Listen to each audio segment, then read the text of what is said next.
خداوند کے پاک کلام میں سے ہمارے لیے آج زبور 27 اس کی بنیاد مقدس پہاڑوں میں ہے۔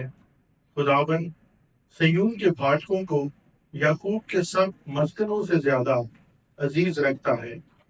اے خدا کے شہر، تیری بڑی بڑی خوبیاں بیان کی جاتی ہیں۔ میں راہب اور بابل کا یوں ذکر کروں گا کہ وہ میرے جاننے والوں میں ہیں۔ فلسطین اور سور اور کوش کو دیکھو، یہ وہاں پیدا ہوا تھا۔ بلکہ سیون کے بارے میں کہا جائے گا کہ فلاں فلاں آدمی اس میں پیدا ہوئے، اور حق تعالیٰ خود اس کو قیام بخشے گا۔ خداوند قوموں کے شمار کے وقت درج کرے گا کہ یہ شخص وہاں پیدا ہوا تھا۔ گانے والے اور ناچنے والے یہی کہیں گے کہ میرے سب چشمے خوشی میں ہیں۔ آپ کلام کے پڑھے، سنے، دیکھے اور کھولے جانے پر خداوند کی خاطر کریں۔